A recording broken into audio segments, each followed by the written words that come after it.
Nama saya Darto. Orang-orang di kampung sini biasa manggil saya Pak Darto Ojek. Tiap malam, motor tua saya jadi saksi bisu perjalanan orang-orang pulang kerja, pulang dari warung, atau sekadar pulang dari masalah. Tapi malam itu beda. Langit mendung, angin dingin menusuk sampai tulang. Jam menunjukkan lewat tengah malam. Aku tahu walau jam di tanganku mati sejak seminggu lalu. Karena malam-malam seperti ini, jalanan sepi, dan jangankan suara motor, suara daun jatuh pun bisa bikin kaget. Aku baru antar penumpang terakhir ke arah belakang TPU Karangjati. Biasanya, aku tak pernah mau ambil order ke sana kalau sudah malam. Tapi uang sedang seret, dan lelaki itu menawarkan bayaran 2 kali lipat. Wajahnya tak jelas, helmnya gelap, dan dia hanya bilang, "Sampertigaan, saya turun." Dan benar, dia turun di pertigaan gelap. Tak bilang terima kasih. Tak pula menoleh. Aku sempat merinding waktu dia melangkah masuk ke jalur sempit di samping tembok makam. Motor kubalikan arah siap pulang. Tapi baru beberapa meter, mesinnya mati mendadak. Ceklek, krak! Suara seperti ranting patah terdengar dari semak-semak. Aku turun coba nyalakan ulang. Cek. Lagi. Kali ini lebih dekat. Aku melirik ke belakang. Tak ada apa-apa, hanya tembok makam menjulang dan pepohonan yang membisu. Seketika itu, bulu kuduku meremang. Tanpa suara seperti embusan angin yang tak sempat dihirup, ada sesuatu berdiri di ujung jalan. Kain putih, kotor, menempel di tubuh kurus kaku. Kepalanya terbungkus, wajahnya samar. Tapi aku tahu, itu pocong. Diam, tak bergerak. Tapi jelas sedang menatapku. Aku mundur perlahan, tubuh gemetar, keringat dingin mengalir. Lalu, ia mengangguk 1 kali. Dan suara berat terdengar bukan dari mulutnya, tapi dari dalam kepalaku. Tolong aku. Motorku nyala sendiri, mesin meraung. Tanpa pikir panjang, aku lompat naik. Gas sekencang-kencangnya. Angin terasa menusuk seperti jarum. Jalanan berbelok sendiri seolah tak membiarkanku pergi. Sampai di rumah, aku muntah di halaman. Istriku keluar panik. Tapi aku hanya bisa berkata, "Pocong itu. Dia tahu namaku." Sejak malam itu, hidupku berubah. Setiap kali aku mengendarai motor, rasanya seperti ada sesuatu yang mengikutiku, mengawasi setiap gerakanku. Waktu terasa lebih lambat dan udara semakin dingin. Aku sering merasa ada seseorang atau sesuatu di belakangku, meskipun saat aku menoleh, tak ada siapa-siapa. Tapi yang paling membuatku takut adalah kejadian-kejadian aneh yang terjadi setelah aku pulang. Malam kedua setelah pertemuan itu, aku kembali mendapatkan order. Hanya satu penumpang, lelaki tua dengan suara serak yang memesan antar ke pasar. Sekilas dia terlihat biasa, tetapi ada yang mengganggu di matanya. Seperti dia tahu lebih banyak tentang aku daripada yang aku sadari. Selama perjalanan, aku merasa aneh. Seperti ada yang terus mengikuti di belakang, tapi aku tak berani menoleh terlalu sering. Ketika sampai di pasar, lelaki itu hanya berkata, "Kau tidak sendiri." Lalu ia menghilang begitu saja, seperti tak pernah ada. Itu bukan hal yang paling mengganggu. Beberapa malam setelah itu, aku mulai menemukan benda-benda aneh di motor. Pagi-pagi setelah aku parkir, di jok motor selalu ada kain kafan putih, kompang camping, berbau tanah basah. Kain itu selalu ada meskipun aku yakin tak ada yang mendekati motorku semalam. Awalnya aku menganggapnya hanya kebetulan. Tapi semakin lama, benda itu semakin sering muncul. Setiap pagi, selalu ada kain kafan di jok motorku. Kadang aku menemukan bekas kaki basah, meski tak ada hujan semalam. Satu malam, aku tak tahan lagi. Aku pergi ke tempat yang dulu aku terima orderan terakhir kali di ujung TPU Karangjati. Kuburan itu sepi, hanya ada angin malam yang berdesir. Tapi aku merasa ada yang menunggu. Aku berdiri di sana, menatap makam-makam yang sudah lama tak terurus. Lalu di pojokan mata, aku melihat sesuatu yang familiar. Kain putih tergeletak di tanah. Sama persis dengan kain kafan yang selalu muncul di jok motor. Aku mengambil kain itu dan tiba-tiba aku mendengar suara. "Tolong aku." Suara itu seperti berasal dari dalam tanah. Seperti teriakan yang tertahan. Aku mengerutkan dahi, mencoba mencari asal suara. Tapi tak ada siapa-siapa. Yang ada hanya suara angin dan tanah yang terdengar makin berat. Aku terjatuh ke tanah, tubuhku lemas, dan di saat itulah aku melihatnya. Pocong itu muncul lagi. Namun kali ini, ia tidak diam. Dengan tubuh terbungkus kain kafan, pocong itu perlahan-lahan mendekat. Matanya kosong, hanya ada 2 lubang hitam yang menatapku dalam. Ada bau tanah yang semakin kuat, seolah kuburan itu sendiri bangkit untuk menggapai aku. Aku ingin lari, tapi tubuhku saat tertahan oleh kekuatan tak terlihat. Pocong itu mendekat, wajahnya semakin jelas terlihat. Bukan wajah manusia biasa, tapi sesuatu yang rusak, terbelah, dan penuh luka. Dan saat itu, ia berbisik dengan suara yang pelan, tapi memekakkan telinga. Tolong aku bukan siapa-siapa. Aku hanya ingin tahu kenapa.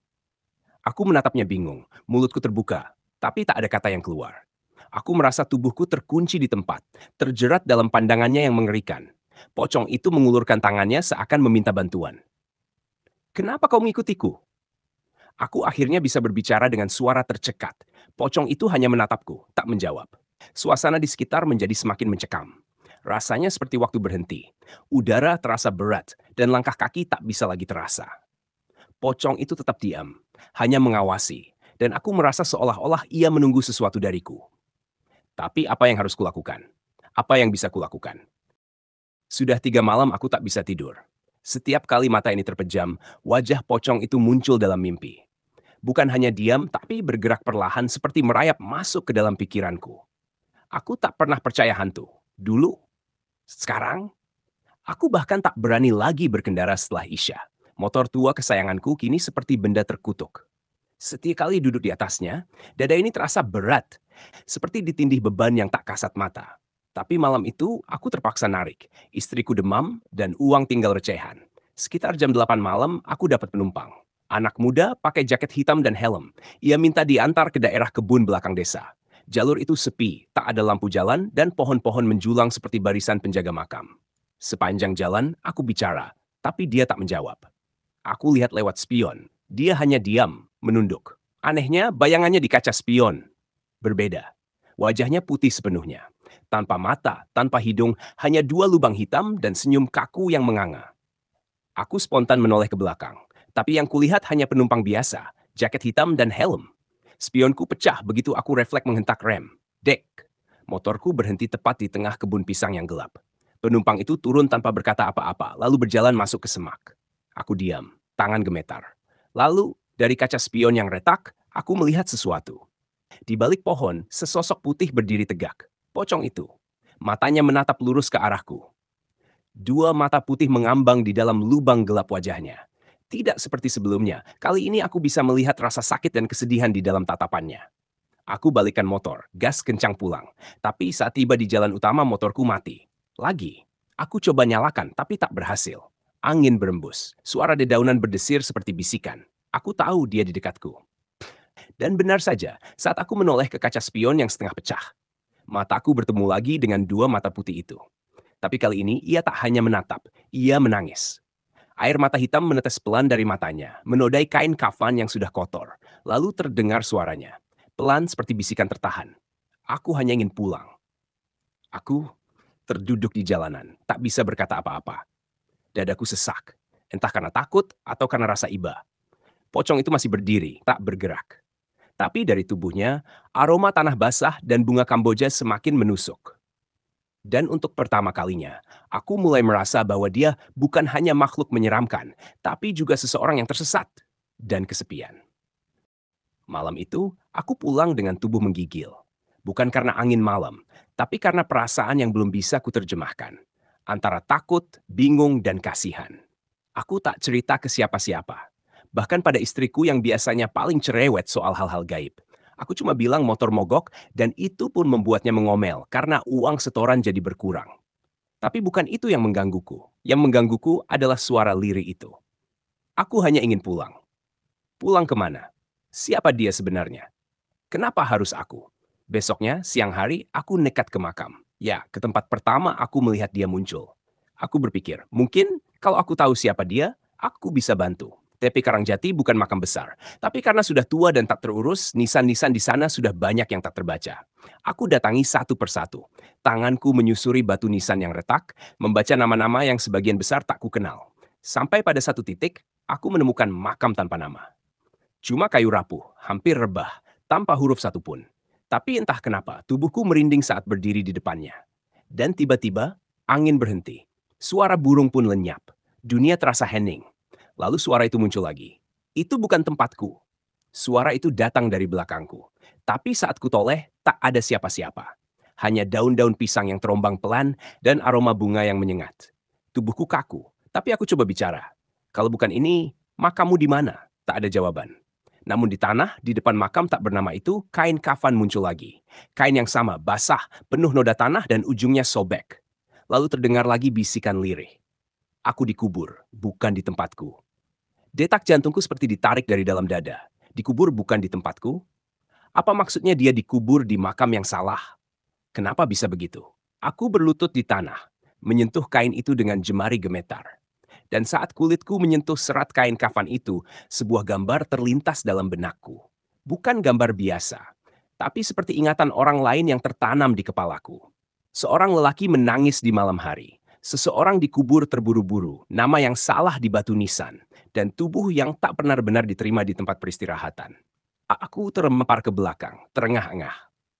Lalu suara itu terdengar sekali lagi. Kali ini lebih jelas. Bantu aku temukan rumahku. Aku lelah tersesat. Dan aku sadar, ini bukan soal teror. Ini soal jiwa yang tak pernah benar-benar pulang. Aku tak bisa tidur malam itu. Suara lirihnya mengendap di telinga. Bantu aku temukan rumahku. Itu bukan permintaan, bukan pula ancaman. Itu sebuah jeritan yang sudah lama terpendam dan akhirnya berhasil menyelinap ke hati yang selama ini tak peduli pada dunia setelah mati. Keesokan harinya, aku memulai pencarian. Tidak mudah. Desa kami memang tak besar, tapi orang-orang di sini menutup rapat mulut kalau sudah menyangkut urusan makam dan orang mati. Aku mulai dari Pak Kaji, penjaga makam. Ia duduk di bangku kayu depan rumah, menggiling tembakau dengan pelan. Ketika aku menyebut soal makam tanpa nama, matanya langsung menajam. Itu bukan untuk dibicarakan toh, katanya lirih. Makam itu bukan tempat orang yang seharusnya dikubur di sini. Apa maksudnya, Pak? Tanyaku. Pak Kaji menatap jauh, seperti melihat masa lalu. Ada satu jenazah dikubur sembunyi-sembunyi malam-malam. Tak ada keluarga, tak ada prosesi. Hanya dua orang bawa peti dan gali tanah. Mereka tak minta izin ke saya.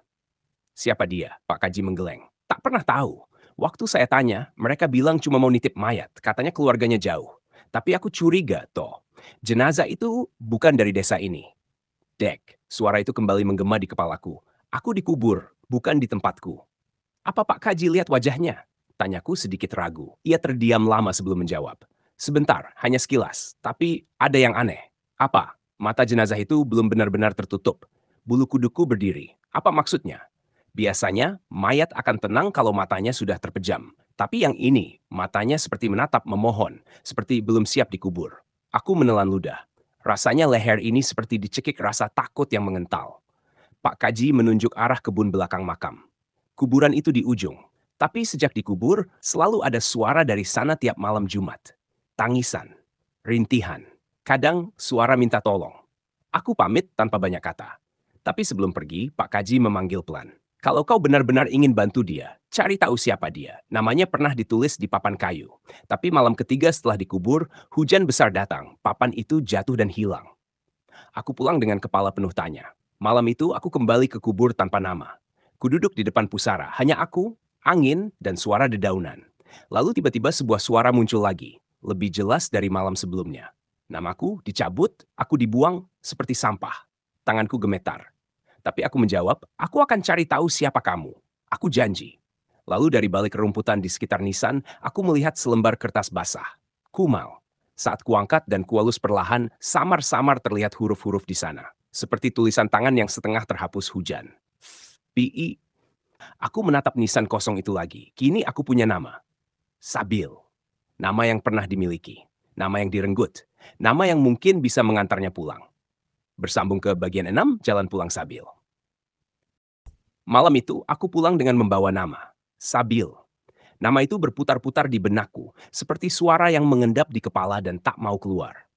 Aku tidak tahu siapa dia, dari mana asalnya, atau kenapa ia bisa berakhir di makam sunyi tanpa nama. Tapi satu hal yang aku tahu, dia tak akan pergi sampai aku menepati janji. Besok paginya, aku menyusuri desa. Bertanya pelan-pelan ke orang-orang tua. Bukan hal mudah. Setiap kali aku menyebut nama Sabil, raut wajah mereka berubah. Ada yang langsung mengalihkan pembicaraan, ada yang hanya diam dan masuk ke dalam rumah. Sampai akhirnya aku bertemu Mbah Rumijah, perempuan tua renta yang tinggal dekat surau kecil. Ia buta sejak lama, tapi katanya matanya justru terbuka ke arah lain. Ketika aku menyebut nama Sabil, Mbah Rumijah tertawa kecil. Kenapa kau tanya nama itu, nak? Suaranya pelan, serak. Dia muncul di makam, meminta tolong. Saya tukang ojek, Bu, tapi dia minta saya bantu dia pulang. Wajah Mbah Rumijah menegang.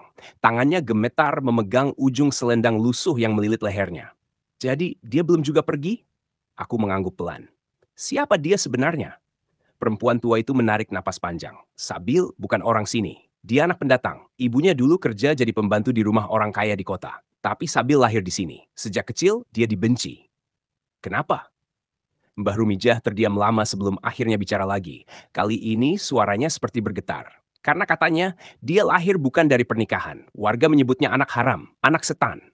Padahal, dia anak yang pendiam, sopan, dan suka bantu. Tapi, semua orang tetap menjauh.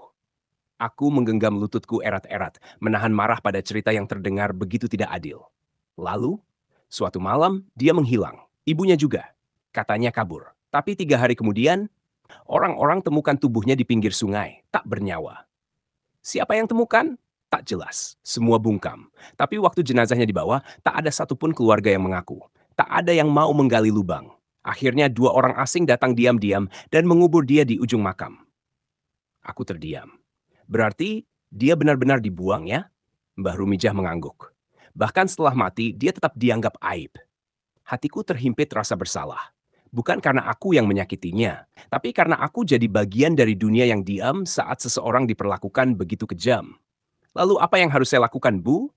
Mbah Rumijah menatap kosong, tapi aku tahu pandangannya tajam ke dalam sesuatu yang tak bisa kulihat. Temukan ibunya, atau setidaknya beri dia tempat yang layak, makam yang benar, batu nisan dengan namanya, biar dia bisa pulang dengan tenang. Aku pulang dengan pikiran penuh. Malam itu aku kembali ke makam tanpa nama. Duduk di sana sampai embun mulai turun. Namamu Sabil kan, bisikku. Aku tahu kisahmu sekarang, dan aku janji aku akan kuburkan kau seperti manusia. Angin malam membawa aroma tanah basah dan bunga Kamboja yang mengering. Tak ada suara, tapi hawa di sekitarku lebih hangat dari sebelumnya. Mungkin itu cara Sabil tersenyum. Pagi itu aku pergi ke tukang batu di ujung desa. Saya mau pesan nisan, kataku. Orang tua itu menatapku aneh. Untuk siapa? Aku ragu sejenak. Untuk orang yang belum dikubur dengan benar. Ia menatapku lama sebelum akhirnya mengangguk. Kau yakin toh? Yakin. Tulis nama Sabil.